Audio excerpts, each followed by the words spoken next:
It's the end of the month, and that means it's time to set up next month's budget. So stick around to watch me set up our June 2021 zero-based budget.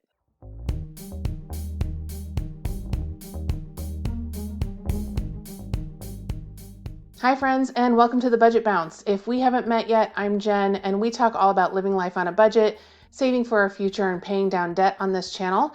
If those are things that interest you, then make sure you hit that subscribe button down below and tap the bell so that you'll get notified every time I post a new video. So it's time for us to set up our June 2021 budget report. I am going to switch over to the other monitor so that I can show you how I do this every month. And here we have our budget template that we use every month. You can see here that we have a lot going on. This is something that has evolved over the last 3 years. We've been using it every month for the last 3 years. Actually, we're almost at the 3.5-year mark now. But what you'll see here is that I have a very detailed budget, and if this is something that you are interested in, then know that I have this for sale in my Etsy shop, which I always link in the description box below. So feel free to go check it out. I have it there in both Google Sheets, which is what I work in, and in Microsoft Excel format. So if you'd like to check it out, again, that link is right down below. Let's just go ahead and get started. So we are going to focus here today on, of course, I've got my budget categories, and then this says source, but it's really the detail, like the line items. We're going to focus on column B. Anything you see in, column C, and see in columns D or E or anything out to the right later, that's all for when I'm doing my budget reports and like where it's tracking our actual spending and that kind of thing.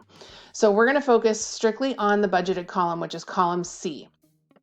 So we have to start with our income. Because we do a zero-based budget, that means that we have to estimate what our income is going to be, and then we spend it on paper every month before we get any of it so that we have a roadmap for where it's going to go.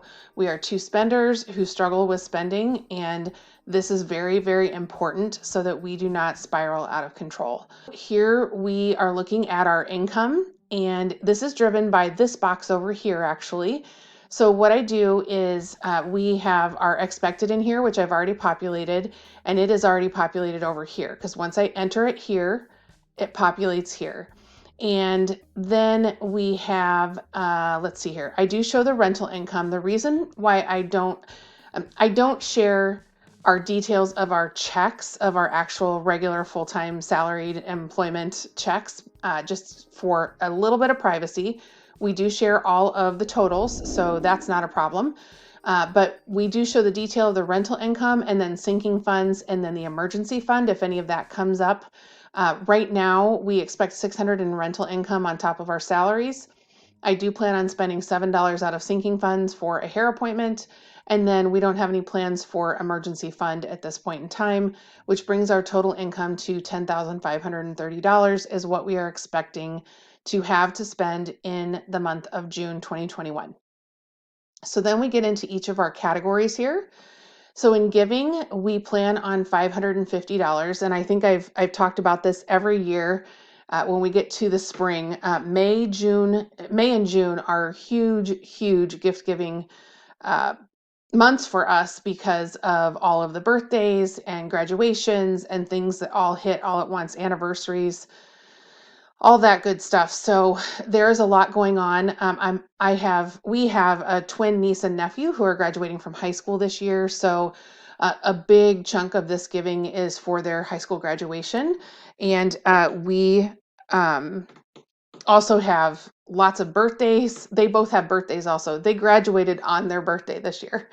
So anyhow, they both have birthdays, they both have graduations, plus we have our anniversary that we had in May, and then we have other birthdays. It's just, we have, gosh, I'm trying to think what all, at some point I listed them all out. I think there's 14 events that happen starting May 1st through July 4th. So anyway, we don't do gift giving for all of them, but there are just a lot of things that happen, like that we get together, we might travel, things like that for family events and that kind of thing. So anyway, $550 for giving is what we're planning for June of this year. In housing, we are planning on $2,550 for the mortgage, $186 for gas and electric utilities, nothing for water, garbage, sewer, since that is quarterly, and we won't owe that again until the beginning of August. Internet is $116 and mobile services $185, bringing our total housing to $3,038. In transportation, we plan on $150 for gas, which we hope will still be enough. I have started going back into the office. I was working from home 100% for 7.5 months, but once I got vaccinated, then I have started now in May going back to the office. So June will be the first month of me going in on a regular basis. I'm going in 2 days a week. And so that is, travel that we weren't doing before. So we'll see. I have no idea how this is going to impact everything. And right now, Matt is not going back to the office, so he will remain working at home. For OnStar, we have $21. We don't plan on any repairs for the Lucerne. And we have this $800 for the Traverse. I actually put it in the May budget thinking we were going to do this in May. And there was a disconnect between Matt and I, and it never got scheduled. And so finally on June 2nd, we're getting new tires on the Traverse. So this will definitely come out, new tires, just some general maintenance, like an oil change and some other things like that. One line that is no longer here is the repairs line for the MKX. That is because we no longer have the MKX. I talked about that in a different video. I can put that in a card up here for you. It was one of our budgeting videos. I think it was the April budget report where I explained all of that. That was a disaster, but anyhow. Nothing in registrations, nothing for Uber planned at this point, and so the total transportation will be $971. In food, we're planning on $500 for groceries and $100 for dining, and so that brings the total to $600. We don't have any plans for the kiddos right now. We may have some things come up, but we also have sinking funds that help cover a lot of that, so we'll just add that during the month if anything pops up. For pets, we plan on $50 for food. I never remember to update this grooming thing. I'm going to change it to, I think it's like 20, I think it's 25 total with tax and tip. So this is that grooming plan that we buy at Petco where for $19.95 you can take your dog in up to as often as once a week and have their nails trimmed and have their teeth brushed. And it's $20 for the whole month. So you could literally get both of those services done 4 times. So 8 services for $20 plus tips. So that is such a good deal for 2 things that we either don't want to do or are afraid to do. The nail trimming in particular, we're really afraid of hurting Uther. So we think this is definitely worth it. Then no plans on meds because we have stocked up for heartworm and for his flea meds, so we're good there. Other supplies, $40. We do a lot of training with him and that kind of thing, so we buy treats and things like that for the various types of training that we do with him. And then that brings our total to, and no plans for training or the vet this month. That brings our total pets to 115. In insurance, we do have some changes this month, so let me just run through this really quick for you. So medical, sorry for my mouse, it's got a lag for some reason. Medical is $434, dental $21, life $81, short-term disability $62, accident is $33, critical illness is $41, MAT union dues are $60. The changes are here with mortgage, disability, and personal articles. They are $37 and $5. They actually are one bill, and I always break them out separately. This is down a little bit because it's a prorated amount because we canceled these policies. So after this month, we will no longer have these line items. Identity theft is $12, and legal is $37. That brings our total to $827. We just paid the auto insurance in May, so we won't have that again until November. So $827 for insurance. In entertainment, we have 23 for streaming, 3 for HP Inc., and nothing for Cinemark. This is that movie club thing. Now that we're vaccinated, all three of us are vaccinated. We are talking about possibly starting to go to the theaters. The one here in our city has not opened. The one across the river on the Iowa side has opened, and Cinemark notified us that we can restart our membership anytime. I haven't yet. I do believe we're going to start it in July is the plan. So we're going to leave this at $26 for entertainment. In health, our flexible spending is a total of $509. Gym will be $33, and healthcare we're planning on $50 for a total of $592. Healthcare, this line here is for bills that come up for dates of service that were during a time that we've already used all of our flexible spending accounts. So the backstory there for those of you that are new is that we have our insurance through Matt's employer, which is the state of Illinois, and they take about 9 months to process claims. So it is the end of May, and I'm still getting bills from the end of last summer, like last August and September. So we are long past that plan year, and so sometimes there are dates of service we just don't have funds available for. We have to pay out of pocket for those. So I always put a little bit here in case we need to do that. All right, in extras, you can see here we have a line item for yard and garden, and that is because we just have miscellaneous things that pop up all summer long with the garden and just with, taking care of the yard and that kind of thing. So we put $50 there, and then for this line item, I have a hair appointment that is coming up, and so I am just I don't normally remember to put this in here, but I do have a hair appointment in June, and so that is listed as well. This is a category that oftentimes will have things pop up. Like the extras is for things that don't really fall anywhere else, but I don't want to just put them in miscellaneous. I want to recognize that I want to be able to see that that is what that was for. And so I put them in here so that uh, I have that detail, I guess. So total not envelopes, I'm sorry, total extras is $102. Then, and I do this, I must have copied these over and they were all wrong. Oh, whoops.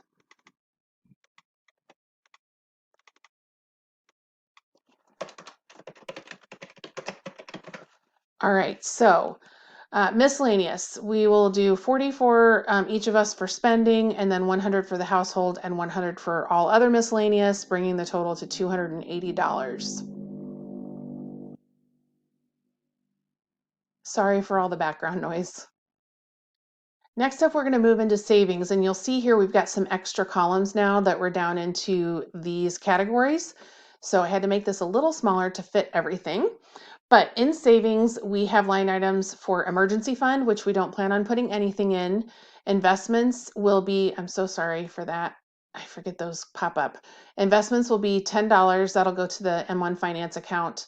College savings will be $75, and we'll put $684 into our retirement for a total of $769.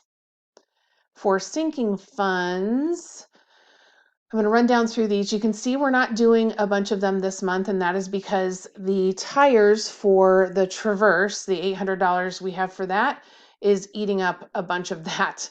So we have auto insurance is going to be $180, and you'll see here, this says $230 here because there's stuff pre-populated off to the side that I have to update, but because we don't have the MKX anymore, our auto insurance went down by about $50 a month. So I have reduced our sinking fund amount by $50 a month.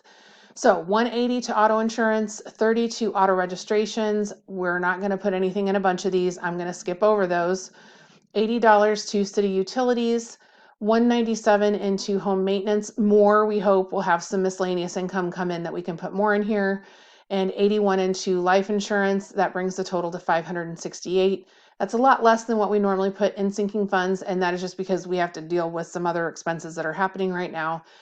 And the home maintenance line item, our focus right now is on saving the money that we need for the repairs for the house. We have some work being done probably in June. And so we will need to come up with a little bit more money for that to finish paying for that. And then when we're done, with that, then we need to build this fund up because we now have 2 properties, and so we have to have a fund for ourselves, but also for the rental. So want to make sure that we get that built up so that we have it. Moving on to debts, we have so many debts. There are 41 total that we have 3 categories. I had to break them down into categories to be able to keep track of them. And you'll also notice we have different font colors. So the font colors are black for anything that is Matt's and pink for anything that has my name on it. And then you'll see here, I've got a paid off section, a charged off section, and then an actively paying. Charged off or collections, they could be in either status there. So in the paid off section, you can see our total is $32,161. These debts are debts that we have paid 100%. They're totally done and gone, and we're not dealing with them anymore. So we've paid a lot more than 32,000 off. That's just of the total of those that are gone for good, is 32,000. Then in charged off, these are all old credit cards of Matt's, and he asked at the very beginning of our journey that we not focus on these, that we put those aside and deal with them later, since they were all, long gone off they're not with the original creditor anymore. So we will deal with those later. And so I keep track of those balances so that we have them in front of us. Next up is our actively paying section. And as you can see here, we have $152,844 remaining in this balance. And I'll just break this down for you real quick. There have been some changes here that I want to talk through. So Care Credit is, we plan on $211, Lowe's $190, Gordman's $80, Capital One $25. This is a private student loan, $450. Child support for $456. This one will be $0. This one will be $91. HELOC will be $200, car payment $550, family loan $250, and then I did add in the graduate student loans here. So here's where we are with this. There's no payment on that due right now. And then here are the undergrad student loans that are here. No payment due on that right now. Both are all federal student loans, so they are all at 0% interest. And he's in deferment because Matt is back in grad school. So that brings our total debt payments planned to $2,105.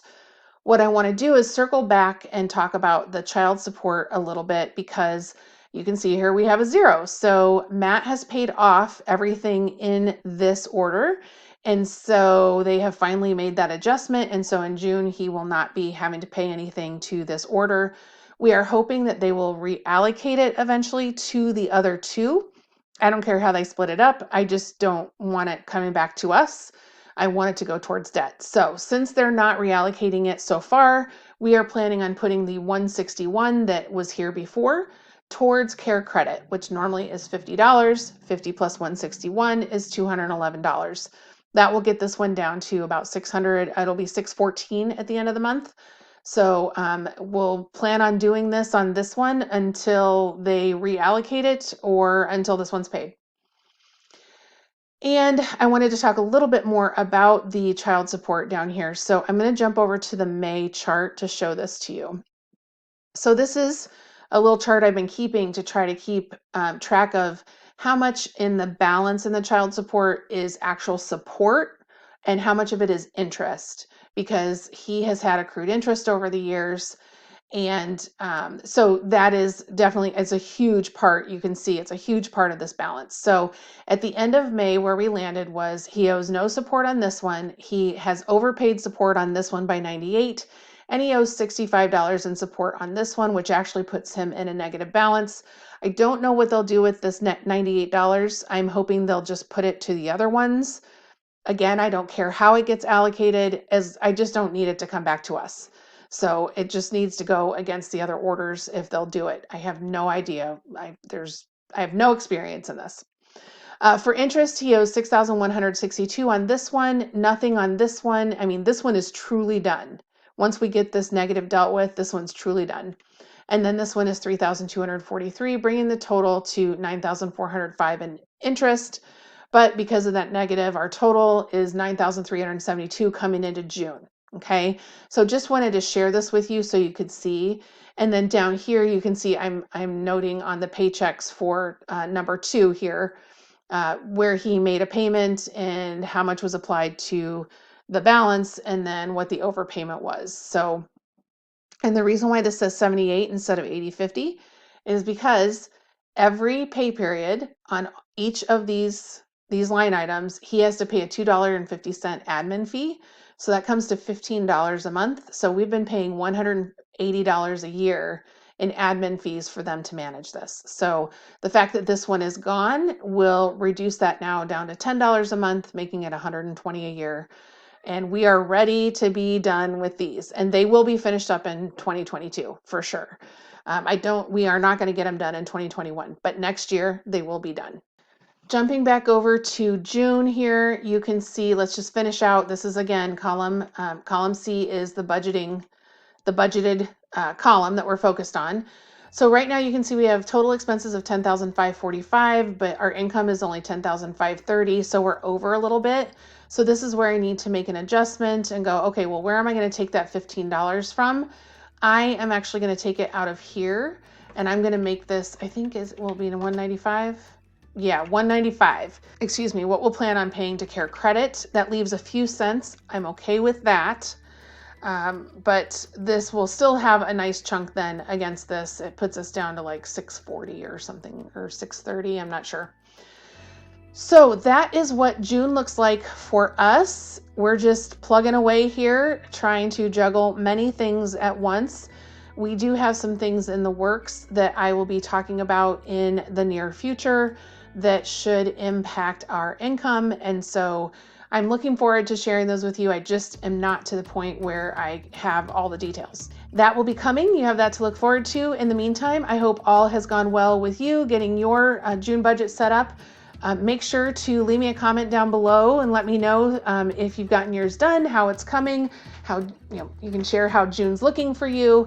And I hope that everybody is enjoying, if you're in the Northern Hemisphere anyway, I hope that you guys are enjoying the nice weather, because we have finally warmed up here and it doesn't feel like late winter here anymore. So it's really nice. It's a beautiful day outside today, and I've already been to the farmer's market, and I have a number of things to do outside today. So we're really looking forward to continuing to enjoy this nice weather. That's all I've got for you today. Till next time.